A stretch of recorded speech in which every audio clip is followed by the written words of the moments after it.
ابو سعید رضی اللہ عنہ سے روایت ہے کہ وہ رسول اللہ صلی اللہ علیہ وسلم کے پاس آئے، آپ بخار میں مبتلا تھے، تو انہوں نے اپنا ہاتھ آپ کی چادر پہ رکھا، کہا ہے اللہ کے رسول آپ کا بخار تو بہت سخت ہے۔ آپ نے فرمایا بے شک ہمارا حال اسی طرح ہوتا ہے، ہم پر آزمائش زیادہ سخت ہوتی ہے اور ہمارا اجر بھی زیادہ ہوتا ہے، یعنی جس کی آزمائش بڑھی اس کا اجر بھی بڑھا، جس کی تکلیف زیادہ اس کا ثواب بھی زیادہ۔ پھر انہوں نے پوچھا اے اللہ کے رسول لوگوں میں آزمائش کے لحاظ سے سخت کون ہوتا ہے؟ آپ نے فرمایا انبیاء۔ کہا پھر کون؟ آپ نے فرمایا علماء۔ کہا پھر کون؟ فرمایا نیک لوگ۔ اب ہونا تو یہ چاہیے تھا کہ جو نیک لوگ ہوں، یا عام طور پر لوگ یہی سمجھتے ہیں کہ اگر ہم نیک کام کر رہے ہیں، عبادت کر رہے ہیں، تو پھر ہماری زندگی میں تو کوئی مشکل نہیں ہونی چاہیے۔ نہیں، مشکلیں ہوتی ہیں ان کی زندگی میں، لیکن وہ برداشت کر کے خوشحال ہوتے ہیں، وہ دل سے خوش راضی رہتے ہیں، اور وہ سمجھتے ہیں کہ ہر لمحہ ہمارا اجر بڑھتا چلا جا رہا ہے، لہٰذا یہ چیز ان کو اطمینان دیتی ہے، اور وہ اس پریشانی پہ پریشان نہیں رہتے ہر وقت، بلکہ اللہ سبحانہ تعالیٰ کی طرف رجوع کرتے ہیں۔ نبی صلی اللہ علیہ وسلم نے یہ بھی فرمایا کہ ان کو یعنی نیک لوگوں کو بعض اوقات ایسی تکلیفیں آتی ہیں، کچھ لوگ آزمائش پر بھی خوش ہوتے ہیں بنسبت اس شخص کے جو کچھ دیے جانے پر خوش ہوتا ہے۔ یعنی عام لوگوں کا حال کیا ہوتا ہے کہ جب ان کو کچھ دیا جاتا ہے تو وہ خوش ہوتے ہیں، لیکن انبیاء اور نیک لوگ جب ان پر کوئی تکلیف آتی ہے تو خوش ہوتے ہیں، وہ سوچتے ہیں کہ ہمارے رب نے اس کام کے لیے چنا۔ اب رب کی بڑی حکمتیں ہوتی ہیں، وہ کسی پر اس کی وسعت سے بڑھ کے بوجھ نہیں ڈالتا۔ لا یکلف اللہ نفسا الا وسعها، اللہ کسی جان پر اس کی ہمت وسعت سے بڑھ کے بوجھ نہیں ڈالتا۔ لہا ما کسبت وعلیہا ما اکتسبت،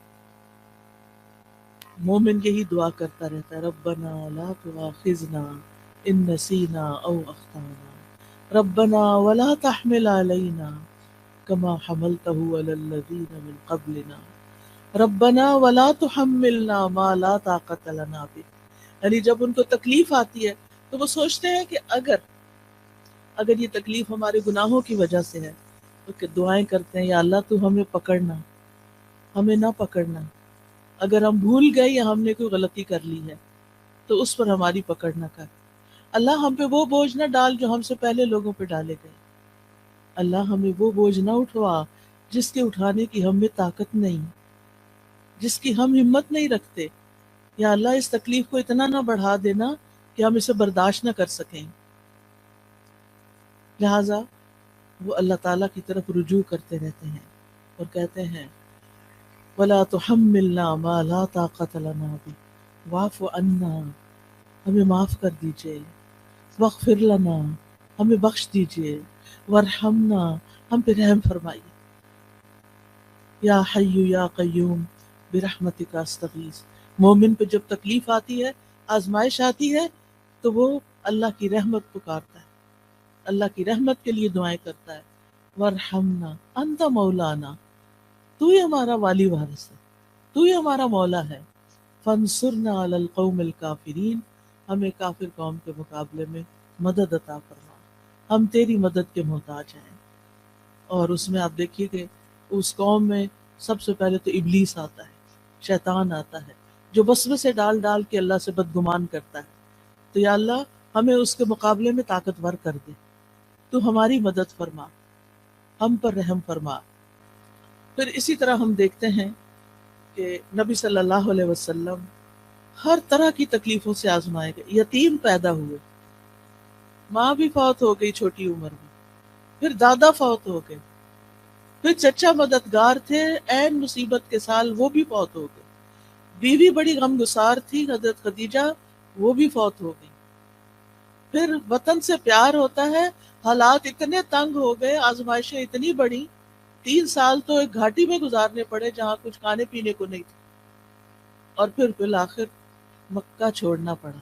چھوڑتے ہوئے کہا ہے مکہ تو مجھے سب سے پیارا ہے، اگر تیرے رہنے والے مجھے یہاں سے نہ نکالتے میں کبھی نہ جاتا یہاں سے۔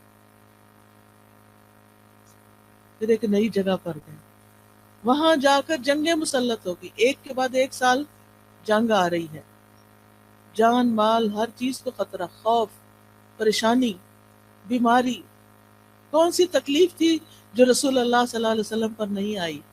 پھر آپ کے بیٹے بھی فوت ہو گئے، پھر حضرت ابراہیم جو چھوٹے تھے وہ پیدا ہوئے ماریہ قبطیہ سے، اور ان کی وفات پر آپ رو دیے، آپ کی آنکھوں سے آنسو گر رہے تھے۔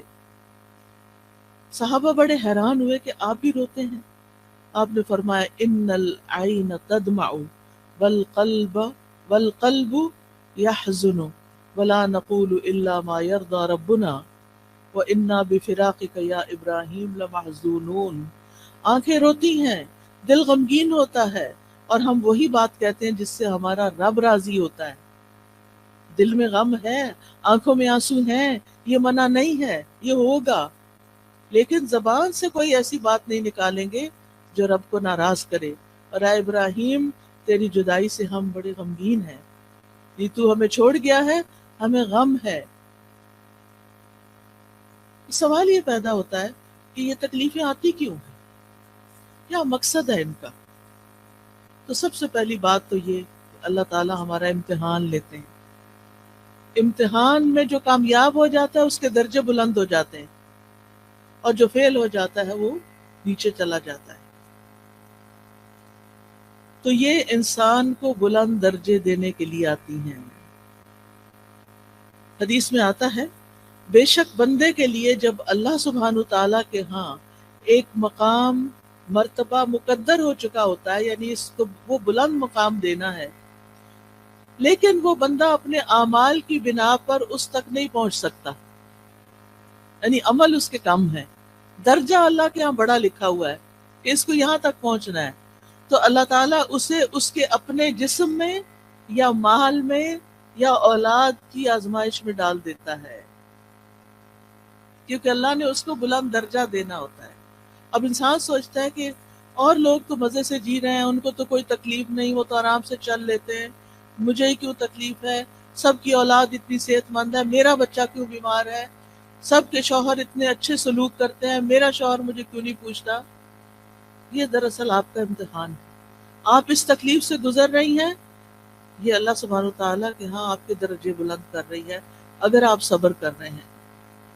اور پھر یہ کہ جب اللہ تعالیٰ تکلیف دیتا ہے تو جن کے درجے بلند ہوتے ہیں ان کو اللہ تعالیٰ صبر کی توفیق بھی دے دیتا ہے، حتیٰ کہ وہ اس مقام تک جا پہنچتا ہے انسان جو اللہ کی طرف سے اس کے لیے پہلے سے مقدر ہوتا ہے۔